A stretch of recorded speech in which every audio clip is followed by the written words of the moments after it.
Kepulangan Faik memang membuat Umi sangat berbahagia. Anak lelakinya itu benar-benar gagah dan tampan seperti almarhum ayahnya.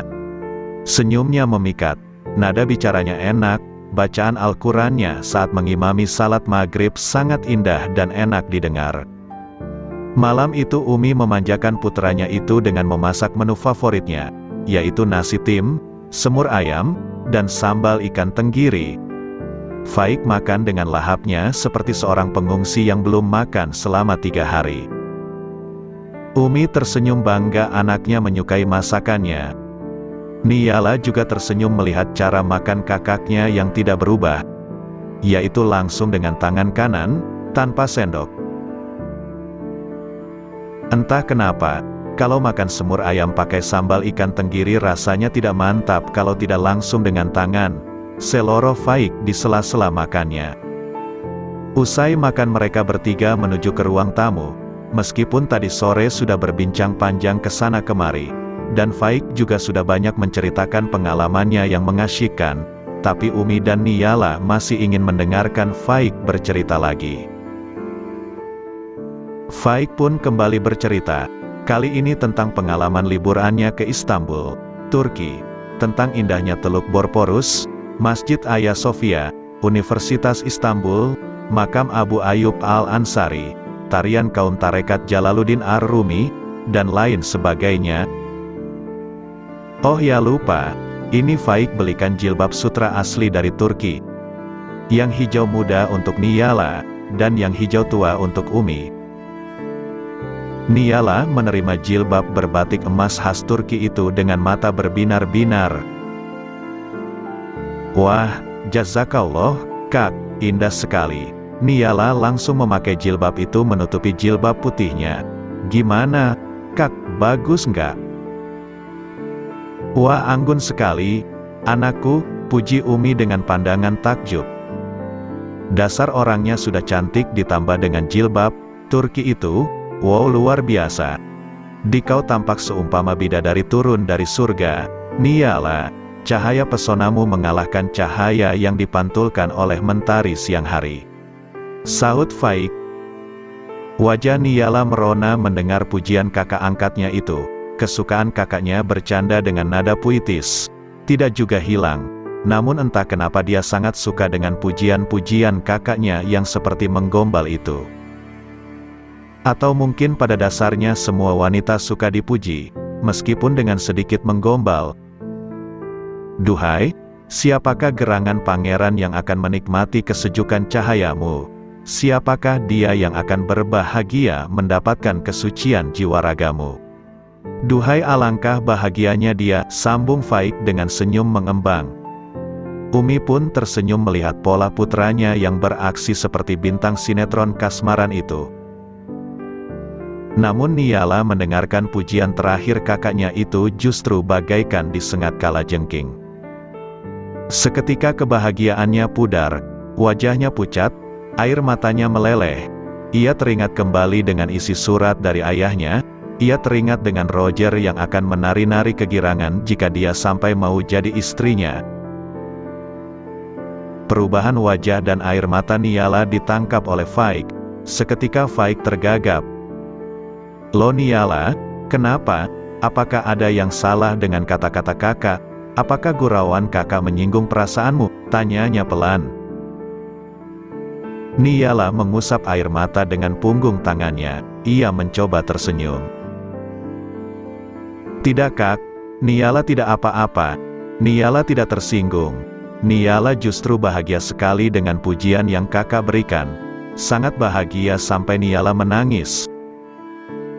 Alhamdulillah kalau begitu. Kirain kau tersinggung. Kau bahagia dengan pujian kakak, maka kebahagiaan itu tidak gratis. Ada harganya. Maksud kakak, kau harus membayar pujian kakak yang membuatmu bahagia dengan melakukan sesuatu yang membuat kakak senang begitu. Apa yang ingin Niyala lakukan sehingga kakak senang? Umi sudah membuatkan menu istimewanya. Kamu juga harus membuatkan menu istimewa untuk kakak.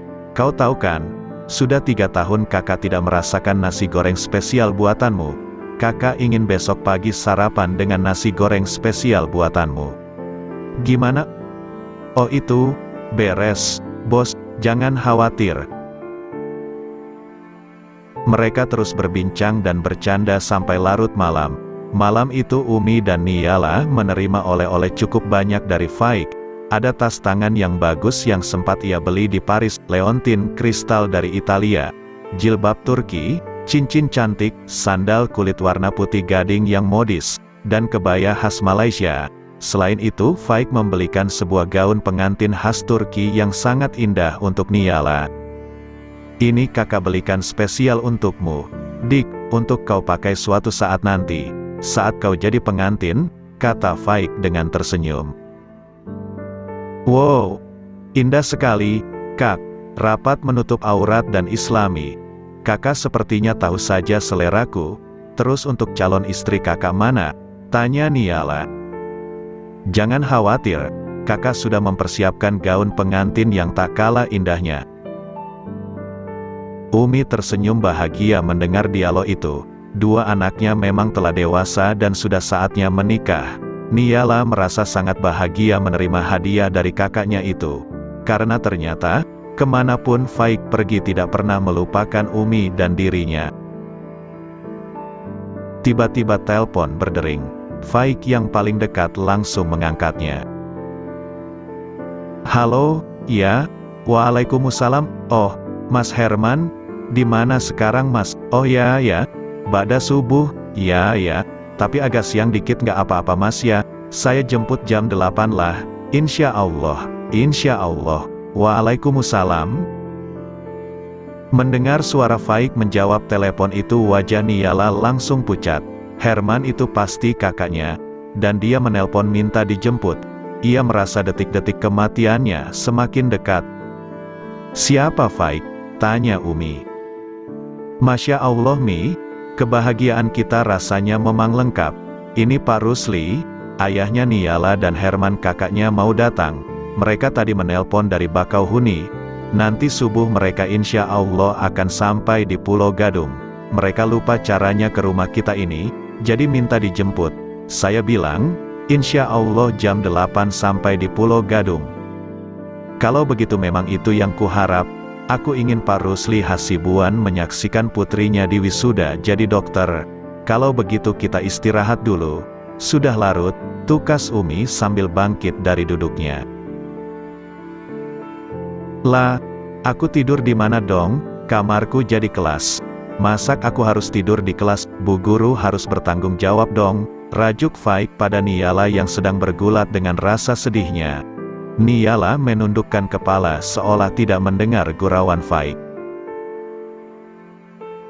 Malam ini Niyala biar tidur sama Umi. Kau tidur saja di kamar Niyala, seloroh Umi sambil melangkah ke kamarnya. Niyala masih menunduk diam. Faik memperhatikan dengan saksama kelakuan gadis berjilbab putih yang telah dianggapnya seperti adiknya sendiri itu. Sepertinya ada sesuatu dalam diri Niyala. Ia mendekati Niyala dan berkata, "Kok Nia diam saja? Ada apa? Nggak ikhlas ya kakak tidur di kamarmu?" "Ya sudah, kalau tidak ikhlas kakak tidur di ruang tamu saja." "Jangan sedih, santai saja." Niyala mengangkat mukanya dan memandang kakaknya dengan tersenyum yang ia paksakan. "Hanya adik yang jelek yang tidak ikhlas. Sudahlah. Kakak tidur saja di kamar Niyala, kakak kan capek perlu tempat istirahat yang nyaman. Niyala biar sama Umi, dan jangan khawatir, Bu Guru akan bertanggung jawab, besok kelas itu akan kembali jadi kamar yang nyaman seperti sedia kala."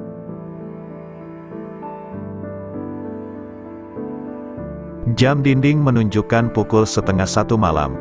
Umi sudah merebahkan badannya, kedua matanya telah terpejam.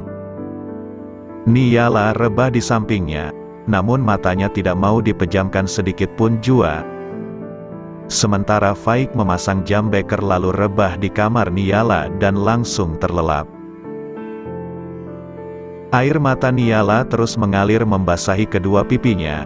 Ia tak bisa memejamkan matanya sedikit pun. Ia juga tidak tahu apa yang harus dilakukannya selain menangisi nasibnya. Ia benar-benar tidak bisa mengambil keputusan. Ia tidak bisa menyerahkan dirinya menjadi istri Roger yang pernah mencoba memperkosanya dan telah menodai teman karibnya. Ia tidak bisa memaafkannya meskipun datang menyembah di hadapannya. Namun ia tidak kuat melihat ayahnya disiksa oleh hutang-hutangnya. Ia tidak tega kalau sampai ayahnya diperkarakan oleh Haji Kosmas dan dipenjarakan. Ia ingin menjadi anak yang berbakti pada orang tua, juga istri yang berbakti pada suaminya, istri yang mencurahkan segenap cinta dan kasih sayang pada suaminya. Apa jadinya kalau dirinya sampai menjadi istri si bangsat Roger itu? Ia tidak bisa membayangkan hidup dalam bara neraka selama hayatnya. Orang bijak mengatakan, jika malam telah memuncak pekatnya, tak lama lagi fajar akan terbit. Apakah kepedihan yang ia rasakan ini adalah puncak pekatnya malam yang tak lama lagi fajar akan terbit, ataukah baru tenggelamnya matahari dan ia masih akan menemui saat-saat kelam yang paling mengerikan? Saat-saat itu adalah saat-saat ia terpasung dalam ketidakberdayaan menjadi bulan-bulanan Roger. Saat-saat ia dalam situasi yang mengerikan, bagaikan seekor domba yang sekarat dalam belitan ular piton yang kelaparan, dan pada saat fajar terbit, dirinya telah kehilangan segalanya, bahkan kemanusiaan dan keimanannya. Ia takut sekali hal itu akan terjadi. Ia takut sekali akan kedatangan ayahnya. Ia tidak kuasa untuk menolak permintaan ayahnya. Entah kenapa kedatangan ayahnya ia rasakan sebagai kedatangan seorang algojo yang akan melemparnya ke alam yang menakutkan. Ayahnya akan menyeretnya ke sidempuan seumpama tawanan perang yang tiada berdaya apa-apa. Keringat dinginnya keluar. Ya Robi, ampunilah segala dosaku. Janganlah hambamu yang lemah ini engkau coba dengan ujian yang hamba tidak kuat memikulnya. Ya Mugitsu, Agitsni. Jam beker di kamarnya berdering keras, lalu mati. Ia mendengar suara derit pintu, lalu kecipak air. Ia menatap jam dinding, pukul 3, tak lama kemudian ia mendengar suara alunan surat Fatihah dan lantunan ayat-ayat suci Al-Quran. Suara itu begitu jernih, fasih, tartil, indah, menyentuh hati yang mendengarnya. Setelah 4 tahun di Mesir, kakaknya itu semakin indah bacaan Al-Qurannya. Ah, Kak Faik, dalam keadaan lelah dari perjalanan jauh masih juga bangun tengah malam. Alangkah bahagianya dia yang menjadi istrimu. Tiap malam bisa salat tahajud bersama, menangis bersama di hadapan Allah. Lalu anak-anakmu sesekali diajak ikut serta. Rumahmu penuh cahaya Qurani. Baunya harum wangi kesturi. Alangkah indahnya. Air mata Niyala tiada henti mengalir. Bantalnya basah, dan diriku, ia kembali berkata pada dirinya sendiri dalam hati. Alangkah malangnya jika menjadi istri Roger yang pernah jadi mucikari itu, yang mungkin sampai sekarang masih jadi mucikari. Hidup dalam kegelapan, akan teramat malang jika rumahku pada akhirnya dijadikan rumah bordil. Aku dipaksa jadi primadonanya. Sungguh mengerikan, hidup tanpa cahaya, rumah pengap penuh bau busuk daging para pezina. Nauzubillah. Suara Faik yang merdu dan tartil menarik Niyala untuk bangkit. Ia berdiri dan melangkah keluar kamar untuk mengambil wudhu. Lalu ke kamar Umi dan memakai mukena Umi. Lantas mengambil sajadah dan menggelarnya di depan pintu kamarnya yang sedikit terbuka. Faik masih berdiri dalam salatnya. Ia larut dalam tadabur ayat-ayat yang ia baca.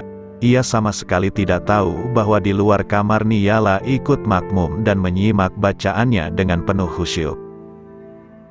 Faik selesai membaca surat An-Nur. Ia tetap berdiri dan langsung melanjutkan dengan membaca surat Al-Furqan. Ayat demi ayat ia baca. Sesekali terdengar isak tangisnya. Niyala yang makmum di belakangnya ikut menangis. Sampailah ia pada ayat 65 dan 66. Ia mengulang-ulang ayat itu dan menangis terseduh-seduh. Niyala juga terisak-isak. Ayat itu sungguh menggetarkan hati. Faik meneruskan bacaannya, huruf demi huruf ia baca dengan tartil. Ketika sampai pada ayat 74, Faik membacanya dengan penuh penghayatan, dan mengulang-ulangnya dengan penuh perasaan. Lagunya terkadang seperti merayu pada Tuhan, terkadang seperti merengek-rengek, dan terkadang terdengar sangat mengharukan sekali. Niyala yang tahu persis makna ayat yang dibaca Faik tak ayal terisak-isak sampai napasnya tersengal-sengal. Ayat itu begitu dahsyat mengambil seluruh perasaannya. Faik meneruskan bacaannya. Begitu selesai surat Al-Furqan ia rukuk. Lalu sujud dengan air mata berderai. Pada rakaat kedua ia membaca surat Asy-Syu'ara 50 ayat. Setelah salam ia duduk istirahat. Hatinya tiada henti bertasbih. Ia menghentikan tasbihnya kala daun telinganya mendengar isak tangis di luar kamar. Ia bangkit membuka pintu kamar. Ia terhenyak melihat Niyala duduk di atas sajadah dengan menutupkan kedua tangan pada mukanya. Isaknya terseduh-seduh. Ia terhenyak sesaat. Hatinya tersentuh dengan apa yang dilihatnya. Adiknya juga bangun malam dan salat di belakangnya. Ia kembali ke tempatnya semula dan bermunajat pada Robnya. Selesai munajat ia berkata pada adiknya dengan suara halus, "Dik Nia." "Ya kak," jawab Niyala dengan suara bergetar. "Masih mau makmum?" "Insya Allah." "Sekarang witir. 2 rakaat lalu 1 rakaat Faik takbiratul ihram." Niyala mengikutinya. Untuk salat witir ia tidak membaca surat yang panjang seperti tahajud. Tak lama kemudian salat witir itu pun selesai. Setelah doa sesaat, Faik kembali merebahkan badannya, sementara Niyala terus menangis di atas sajadahnya. Usai salat subuh, Umi memanggil Faik dan Niyala untuk berkumpul di ruang tamu. Umi membuka pembicaraan. "Ini adalah hari-hari bahagia bagi Umi. Putraku Faik sudah selesai S2-nya di London dan putriku Niyala besok pagi, insya Allah, akan diwisuda. Di hari yang penuh kebahagiaan ini Umi ingin hal penting pada kalian." "Apa itu, Mi?" tanya Faik. "Faik, apakah kau tahu kenapa kau ku minta pulang?" "Pasti untuk melihat wisuda adik Niyala." "Iya kan, Mi?" "Ada yang lebih penting dari itu." "Apa itu, Mi?" Umi lalu menceritakan masalah dia panjang lebar.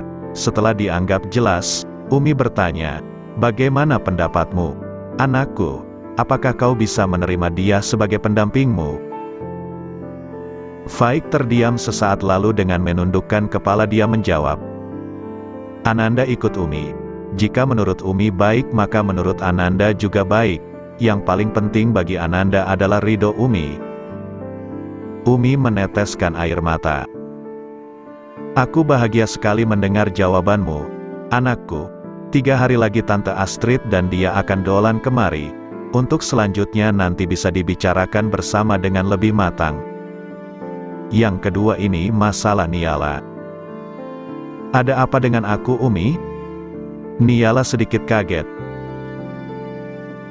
"Begini, kau sudah Umi anggap seperti anakku sendiri, dan kau sudah bisa mengerti apa yang Umi rasa. Aku ingin kau menemani Umi di rumah ini sampai akhir hayat Umi.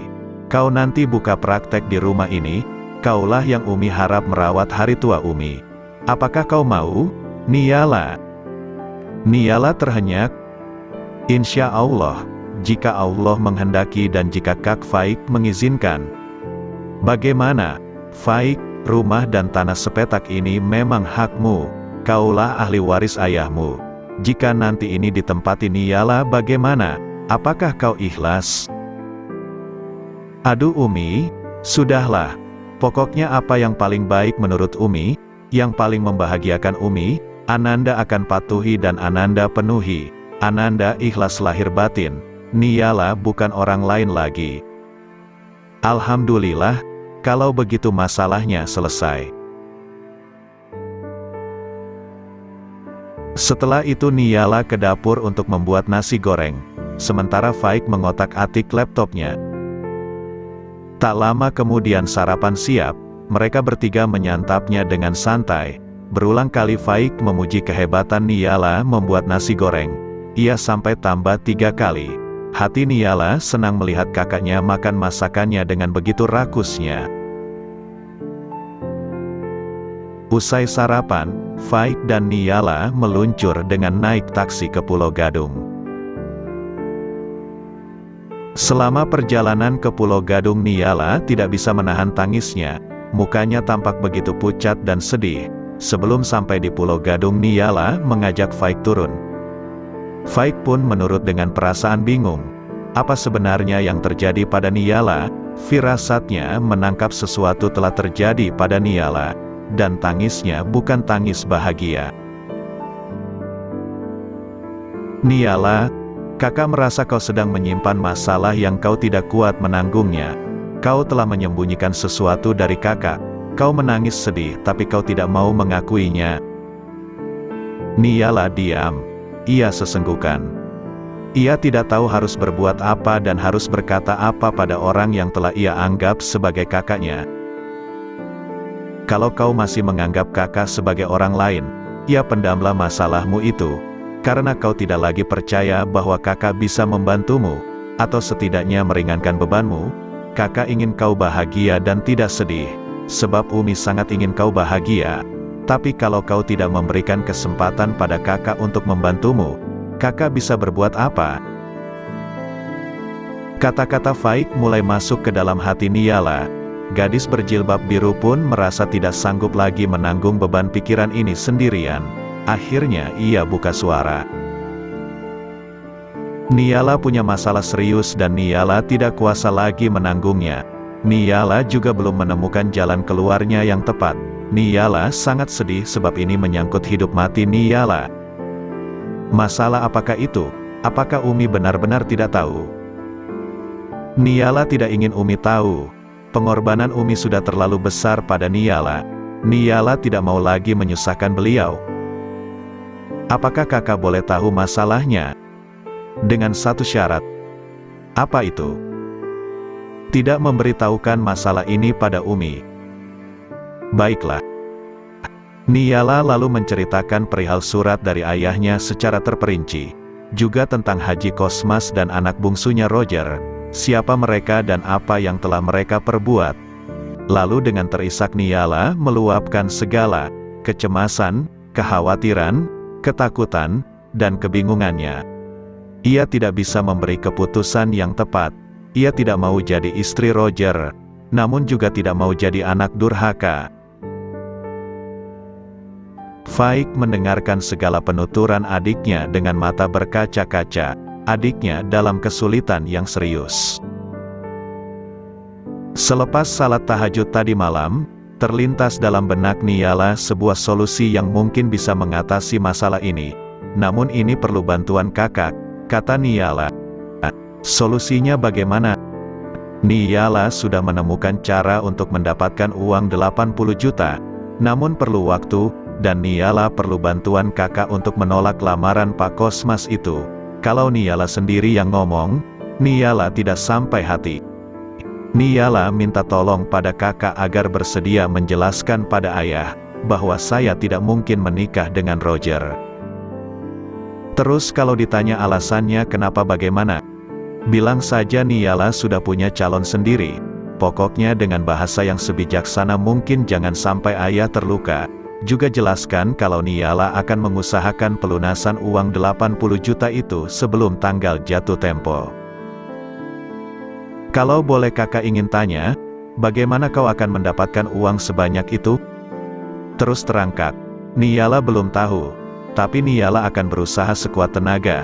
Untuk masalah ini sekali lagi Niala tidak mau menjadi beban pikiran Umi atau kakak. Biarlah Niala nanti berusaha sebaik-baiknya. Tapi kakak tidak bisa berbohong adikku. Maksud kakak? Tidak mungkin kakak mengatakan kau punya calon padahal selama ini kakak tahu kau tidak punya calon. Apakah kau benar-benar punya calon tanpa sepengetahuan kakak? Bohong untuk kebaikan kan?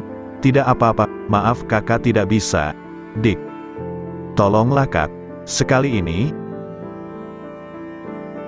Soalnya ini nanti bohongnya akan banyak sekali. Sebab nanti pasti akan ditanya calonnya siapa, orang mana, dan lain sebagainya. Ayo, bagaimana? Pokoknya terserah kakak bagaimana jawabnya. Tapi tolonglah Niyala kak. Apa kakak rela Niyala jadi istri seorang mucikari? Baiklah, kakak akan menolongmu tapi ada 2 syarat. Apa itu? Pertama, kau harus mencucikan pakaian kakak selama 1 bulan kakak di Jakarta. Kedua, kau harus memijit kakak nanti malam. Hah, kakak gila apa? Kalau mencucikan pakaian okelah, tapi kalau memijit kakak. Nauzubillah, apa kakak lupa itu tidak boleh? Kita bukan mahram. Bagaimana mungkin aku akan memijit kakak? Kakak tidak lupa. Nanti kakak pakai jaket sehingga tanganmu tidak akan menyentuh kulit kakak. Terus pijitnya nanti malam di ruang tamu sambil ngobrol santai dengan Umi, ayahmu, dan kakak kandungmu. Kan tidak akan ada bahayanya. Kalau tidak mau, ya sudah. Aku juga tidak mau menolongmu. Niyala menggeleng-gelengkan kepala. Kakaknya ini ada-ada saja. Ia masih ingat terakhir kali ia memijit kakaknya saat ia kelas 2 SMP. Itu pun cuma mijit kakinya yang terkilir saat main bola dengan para remaja masjid. Setelah itu ia tidak pernah lagi bersentuhan dengan kakaknya itu. Tapi cuma sekali itu, kan? Faik menganggukkan kepala. Baiklah, Niyala terima syarat kakak. Oke.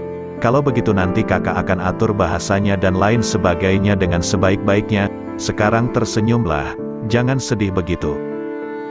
Niyala tersenyum. Faik menatap wajah adik angkatnya dengan saksama. Niyala tersipu.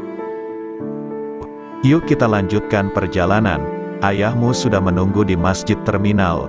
Faik menghentikan taksi yang lewat. Ia dan Niyala lalu naik taksi itu dan meluncur ke Pulau Gadung.